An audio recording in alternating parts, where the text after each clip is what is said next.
Bienvenida a la tercera charla de la serie sobre prioridades. Asegúrate de tener tu guía de estudio porque hay un esquema para la lección 10 que te servirá para tomar notas. A lo largo de esta serie de charlas hemos visto lo importante que es desarrollar una base sólida si queremos caminar con propósito. También hemos hablado de la prioridad más importante, nuestra relación con Dios. Antes de pasar a la segunda prioridad, nuestro corazón, rezo para que podamos abrirlo al único que puede llenarlo y darle plenitud.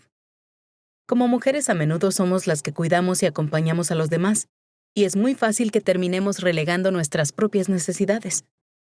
¿Has perdido el sueño alguna vez por escuchar a un amigo afligido? ¿Has asumido más responsabilidades laborales de las necesarias solo para ayudar a alguien que se sentía sobrecargado? ¿Alguna vez has estado mal de salud, sabías que necesitabas ir al médico, pero te dijiste a ti misma, tengo demasiadas cosas que hacer, mejor tomo un medicamento y sigo adelante? ¿Has dado tanto de ti que descuidaste tus propias necesidades? ¿Sientes que estás al borde del agotamiento? En la universidad, le pedí consejo a una mujer mayor que me asesoraba. Quería saber cómo dejar de ser tan egoísta. Su respuesta fue tener hijos. Poco más de un año después, inicié ese camino y descubrí que, sin duda, los hijos nos ayudan a dejar de enfocarnos en nosotras mismas. Y en general, eso es bueno, pero a veces nos puede perjudicar. Algunas nos sentimos atrapadas haciendo 1000 cosas a la vez, como nunca antes, y no podemos escapar de los correos, los mensajes y las llamadas. Siempre estamos disponibles. ¿Cuántas veces puedes sentarte en silencio? En mi casa es habitual por la tarde oír la música de jazz de mi esposo, el tecleo de alguien en la computadora, un niño practicando piano, otro con la flauta y alguien que me habla mientras cocino. Y siempre repito, si no puede haber una sola fuente de ruido, ¿podemos al menos unificar la música? Recuerdo que hace unos años fui a una evaluación física en un gimnasio. Me entrevistó una chica joven, rubia y llena de energía. Mientras la escuchaba, pensé que tal vez con solo hacerme socia lograría tener su cuerpo, pero me quedó claro que era producto de su esfuerzo y su genética. Luego comenzó la entrevista y me preguntó mi nombre, mi peso y mi altura. Respondí bien las 3 primeras preguntas, pero dudé cuando me preguntó mi edad. Tuve que hacer la cuenta de restar mi año de nacimiento, mientras ella me miraba como si me hubiera vuelto absolutamente loca. Pero no es solo la maternidad la que hace que descuidemos el corazón. A veces es el ajetreo de ser estudiante, un trabajo exigente o las largas horas dedicadas a cuidar a un padre anciano. Puede que lo que más nos frene sea el miedo a nuestra propia fragilidad y el temor de que si escuchamos a nuestro corazón, no nos gustará lo que hallaremos. En este mundo de ruidos, ocupaciones y quebrantos, se nos hace difícil encontrar el tiempo y el valor para dedicarnos un poco de atención. Pero es importante que lo hagamos. Cuando volamos en avión, una de las primeras indicaciones que recibimos es que en una emergencia debemos colocarnos la máscara de oxígeno primero. Solo así podremos asistir a otros. Por eso examinemos por un momento nuestro interior, nuestro corazón. En Proverbios capítulo 4, versículo 23 leemos, por encima de todo, vigila tu corazón, porque de él brota la vida. El corazón se define como la fuente y el centro de la vida emocional, donde se encuentran los sentimientos más profundos y sinceros, y donde somos más vulnerables al dolor. También se describe como el centro distintivo, significativo y característico de una persona. En lo más profundo de nuestro corazón, tenemos preguntas. Según Stacey Eldredge, autora del libro Cautivante, todas las mujeres se preguntan, ¿soy bonita? ¿Puedes verme? ¿Merezco que peleen por mí? Todas queremos ser consideradas bonitas. Todas queremos que nos vean como realmente somos y que nos valoren. Queremos que alguien piense que valemos tanto que vale la pena luchar por nosotras. No obstante, muchas concluimos que quien realmente somos no tiene tanto valor. Tal vez hemos recibido ese mensaje en la infancia o de personas que hoy son parte de nuestra vida. Y puede que haya personas que digan que nos quieren, pero tememos que si realmente nos conocieran, cambiarían de opinión. Así que apartamos esos deseos, ese anhelo de ser vistas y conocidas, y pensamos que son cosas reservadas para unas pocas que parecen tenerlo todo bajo control y que valen más que nosotras. Y muchas vivimos en un estado constante de esfuerzo, convencidas de que solo falta intentar un poco más. Las preguntas, ¿soy bonita? Y ¿puedes verme? Se relacionan con la manera de definirnos.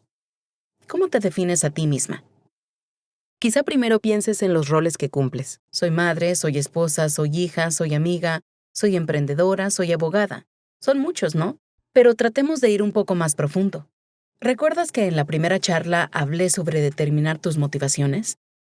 En general, lo que te impulsa también te define. Por eso, si te impulsa el orgullo, te defines por lo que haces. Ahora imagina que sufres un accidente y este te impide seguir haciendo aquello que más disfrutas o lo que ocupa la mayor parte de tu tiempo. ¿Sentirías que te convertiste en otra persona? ¿Consideras que tu valor como persona depende de lo que haces o de lo que produces? ¿Siempre piensas que podrías estar haciendo más o haciendo las cosas un poco mejor? ¿Consideras que tu autoestima proviene de tu trabajo y de tus logros? Si es así, tal vez la raíz de todo es el orgullo. Algunas personas se definen por su rol en el trabajo o por sus logros académicos. Muchas mujeres se definen a sí mismas por su rol de madres y llegan a sentir que los triunfos y fracasos de sus hijos son también los suyos. Esto se refleja con fuerza en las gradas de los eventos deportivos de los niños. Creo firmemente que la vocación de ser madre es una de las más importantes del mundo, pero ser una buena madre no significa que lo que tu hijo es o hace deba definirte a ti como persona. Debe existir un distanciamiento sano entre madre e hijo, uno que permita al hijo ser quien realmente es y que prepare a la madre para el día inevitable en que ese hijo se marche de casa. ¿Te define lo que la gente piensa de ti? La raíz de esto es la vanidad. La opinión ajena puede convertirse en tu espejo. Y cuando dejamos que la opinión ajena nos defina, hacemos cosas para que nos elogien y se fijen en nosotras. Queremos ser aceptadas, queremos encajar, esa es nuestra motivación, que puede convertirse en un obstáculo si queremos agradar a Dios. Los autores espirituales lo llaman respeto humano. Se refiere a una forma de vanidad en la que te preocupas tanto por obtener el respeto de los demás que traicionas tu propia conciencia. Un ejemplo de esto se encuentra en Mateo capítulo 14. La lucha de Herodes con la vanidad tuvo consecuencias graves y duraderas, tanto para él como para otras personas inocentes. Juan el Bautista lo había condenado por casarse con la mujer de su hermano y Herodes lo mandó a encarcelar.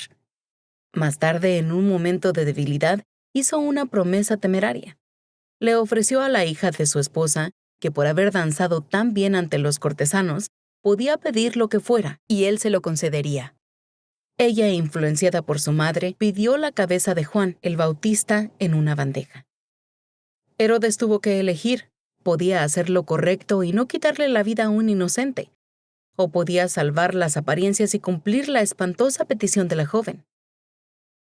Eligió cometer un crimen atroz al ejecutar a un hombre que sabía inocente, solo para evitar hacer el ridículo ante sus cortesanos. El padre John Bertunek aborda esto en su libro La mejor parte y explica esto. Cada día el cristiano se ve tentado a hacer exactamente lo mismo. En las conversaciones, la conducta y el entretenimiento, la presión por amoldarse y el miedo al desprecio o al rechazo luchan contra la constante pero suave voz de la voluntad de Dios en la conciencia. Basta con un simple hilo para mantener a un águila atada al suelo, hasta que no estemos dispuestos a sacrificar las opiniones de gente voluble para agradar al Señor fiel del universo. No podremos aprender realmente a volar. Uno de mis libros favoritos que leo a mis hijos es Tú eres especial de Max Lucado. En esta historia hay un grupo de gente de madera llamada los Wemex. Todos los Wemex tenían dos cajas, una con estrellas doradas y otra con puntos grises. Y pasaban todo el día caminando de un lado a otro, entregándose ya sea estrellas o puntos. Los Wemex que eran lindos y no tenían rayones en la madera recibían estrellas. A los feos les daban puntos. Se ganaban estrellas por ser talentosos y saber palabras difíciles. Punchinello era un Wemek que había recibido muchos puntos. Intentaba saltar alto, pero siempre se caía. Y cada vez que se caía, le daban un punto. A veces las caídas le rayaban la pintura y por eso obtenía otro punto. Había obtenido tantos puntos que los Wemex empezaron a acercarse a él y a darle puntos sin motivo alguno. Incluso decían que se merecía todos esos puntos y que no era un buen Wemek. Punchinello estaba de acuerdo con ellos y empezó a juntarse con otros Wemex que tenían muchos puntos. Se sentía mejor con ellos. Un día, Punchinello se encontró con una Wemek que era distinta a todos los que había visto. Ella no tenía puntos ni estrellas. A veces otros se le acercaban e intentaban ponerle una estrella o un punto, pero estos no se adherían. Punchinello se quedó maravillado y le preguntó por qué no se le pegaban. «Es fácil», dijo ella. «Cada día voy a ver a Ellie». «¿Por qué no vas a verlo? Descúbrelo por ti mismo». Punchinello tenía miedo de que Ellie no quisiera verlo, pero finalmente reunió el valor suficiente para ir a su taller. Cuando entró en el taller, oyó una voz grave y fuerte que lo llamaba por su nombre. «¿Punchinello?» «¿Cómo sabes mi nombre?», preguntó Punchinello. Ellie le dijo que por supuesto que sabía su nombre. Él lo había creado. Ellie se agachó, lo levantó, observó todos los puntos que cubrían su cuerpo e hizo un comentario al respecto. «Nunca quise obtener todas estas marcas feas», dijo Punchinello. «Aún no es necesario que te defiendas ante mí, hijo. No me importa lo que piensan los otros Wemex. Y a ti tampoco debería. ¿Quiénes son para darte estrellas o puntos?», dijo Ellie. «Son Wemex, igual que tú». «Lo que piensen no importa, Punchinello. Solo importa lo que yo pienso. Y creo que eres muy especial». Incrédulo, Punchinello se rió y dijo, «¿Yo? ¿Especial? ¿Por qué? No puedo andar rápido ni saltar, y mi pintura se cae». «¿Por qué te importó?». Ellie se fijó en Punchinello, apoyó sus manos sobre sus pequeños hombros de madera y respondió con ternura. «Porque eres mío. Por eso significas mucho para mí. A tu amiga se le caen las pegatinas porque ha decidido que lo que yo pienso es más importante que lo que piensa el resto. Las pegatinas solo se pegan si lo permites. Cuanto más confíes en mi amor, menos te importarán las pegatinas. Eres especial porque eres mi creación y yo no cometo errores. Sé que es un cuento para niños, pero es un mensaje que muchas necesitamos escuchar. Nosotras decidimos si las opiniones de los demás importarán o no. Y cuanto mayor es la lucha en esta área, más tiempo necesitamos pasar con nuestro Creador. ¿Son tus posesiones las que te impulsan? ¿O te impulsan tus circunstancias y sentimientos actuales? Si es así, probablemente te define el pecado de la sensualidad. El Papa San Juan Pablo II remarcaba mucho que vivimos en una cultura del tener más que del ser. Si te quitaran todo lo que posees, ¿cambiaría quién eres en esencia? ¿Necesitas lo material para sentirte bien contigo misma? Al luchar con el pecado de la sensualidad, tiendes a enfocarte en tus sentimientos. Cuando la vida te sonríe y tienes lo que quieres y necesitas, parece que todo está en orden. Te sientes bien con quien eres. Sin embargo, cuando algo no sale como lo habías planeado, los cimientos de tu identidad se sacuden. El número de suicidios se ha disparado, y una de las razones es que mucha gente pone su esperanza en las cosas del mundo, lo que causa desesperación. Dios nos concede dones para conocerlo, amarlo y servirle, a fin de poder pasar la eternidad con Él en el cielo. Todo lo que tenemos nos ha sido dado para ese propósito. Pero debemos elegir. Puedo usar lo que Él me dio para conocerme, amarme y servirme. Puedo volver dioses a personas, cosas o a mí misma. Puedo recurrir a todo esto para sentirme más segura, pero como nada está garantizado, solo me vuelve más insegura. Eso es un apego desordenado a las cosas que ofrece el mundo. Y en esa ecuación falta Dios, el único que me da dignidad y seguridad. Cada una de estas formas de definirme, por lo que hago, por la opinión ajena, por lo que poseo, revelan que yo ocupo el centro. Mi dignidad, mi sentido de valor o mi autoestima siempre peligrarán mientras yo ocupe el centro de mi vida. ¿Por qué? Porque dependerán de factores externos que nunca podré controlar. Puedo caer enferma y quedar sin fuerzas para producir nada. La gente quizás me critique. Puedo perder todo lo que tengo y creer que ya no soy valiosa ni digna de amor. A menos que alcancemos ese punto en que dejamos de definirnos así, siempre nos veremos enfrentadas a estas preguntas. ¿Soy bonita? ¿Y puedes verme? Entonces, ¿cuál es la solución a este dilema? Necesitamos salir del centro de nuestra vida e invitar a Dios allí. Mi dignidad y mi verdadera identidad nacen de ser la amada y preciosa hija de Dios.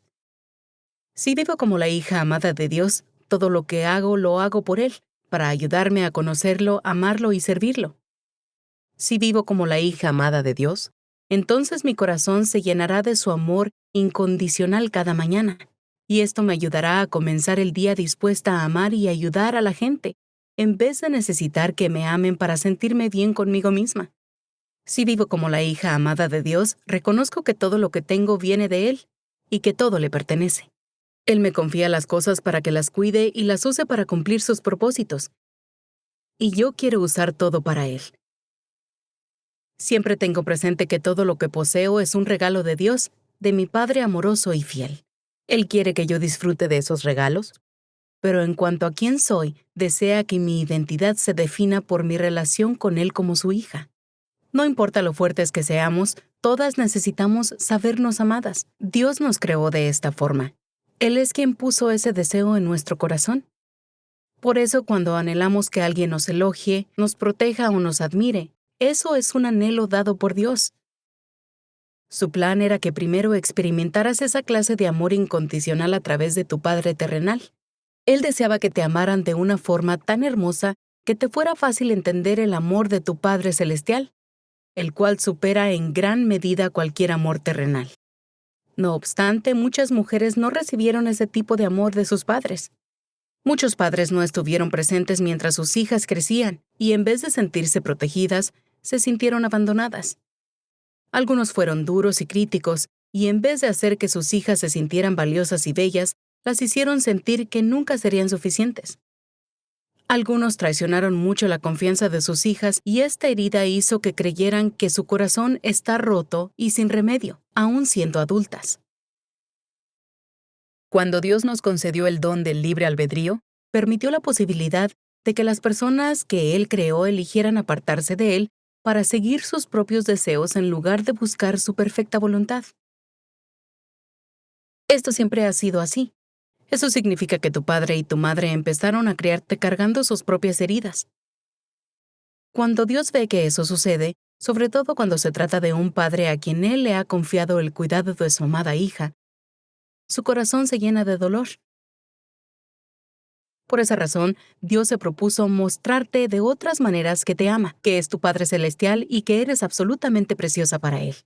Él piensa en ti todo el tiempo y te ama siempre, sin importar lo que hagas. Nunca te abandonará.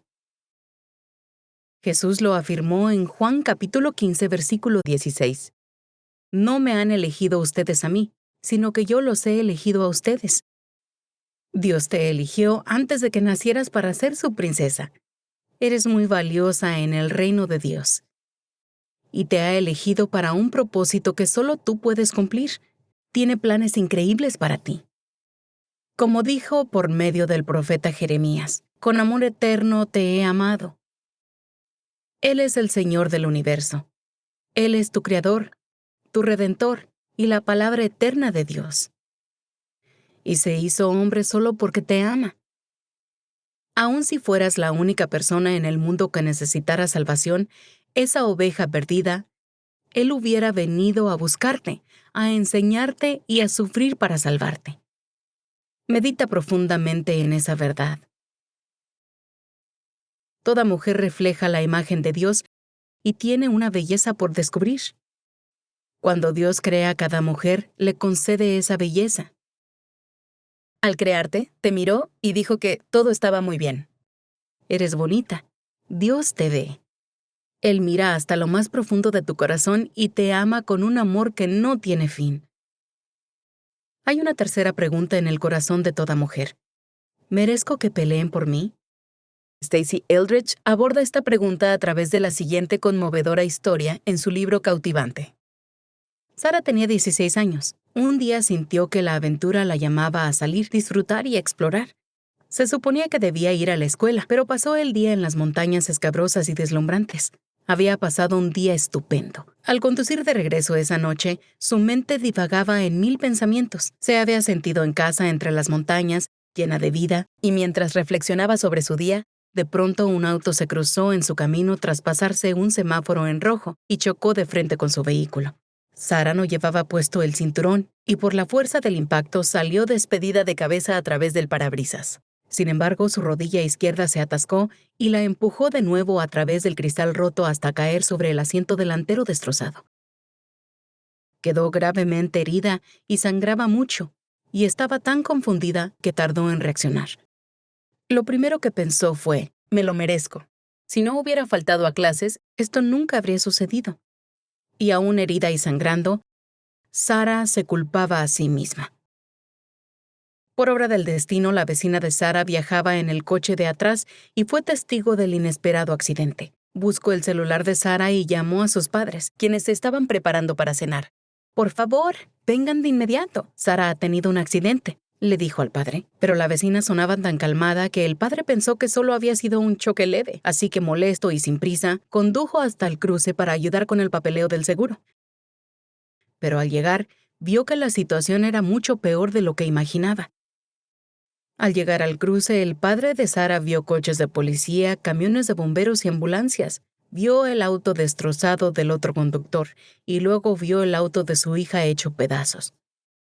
Con paso tembloroso, avanzó hasta el auto y vio a Sara en el asiento delantero. Ella también lo vio. Sara comenzó a gritar: «Papá, no fue mi culpa. Papá, no fue mi culpa». «Lo sé, hija», la tranquilizó. Entonces vio que los bomberos intentaban usar las cortadoras hidráulicas de rescate para quitar la puerta del auto, pero no lo estaban logrando. Las herramientas hidráulicas fallaban y se perdían minutos cruciales. Las cortadoras simplemente no cortaban el metal. Al ver esto, y movido por un amor feroz y protector por su hija, el padre intervino, hizo a un lado a los bomberos y con sus propias manos arrancó la puerta del auto. Es una historia real. Y en ese momento el padre de Sara respondió para siempre la pregunta de si ella era amada por él. ¿Se complacía en ella? ¿La protegería y lucharía por ella? ¿Valía la pena? Sí, para siempre, sí. A tu pregunta, ¿merezco que peleen por mí? Jesús responde, sí. Venció a los demonios en las tinieblas por ti. Como Sara en el auto, estamos atrapadas en la trampa del pecado. No podemos salir por nuestra cuenta. Dios sabía que aún con nuestros mejores esfuerzos por vivir en santidad, no podríamos librarnos del caos que el pecado había sembrado en el mundo y en nuestros corazones. Isaías capítulo 64, versículo 5 dice: «Somos como impuros todos nosotros, como paño inmundo todas nuestras obras justas». Esto significa que aún nuestros mejores esfuerzos no son suficientes para alcanzar la santidad que Dios exige para entrar en su presencia eterna. ¿Qué hizo Dios entonces? Decidió enviar a un príncipe para rescatarnos.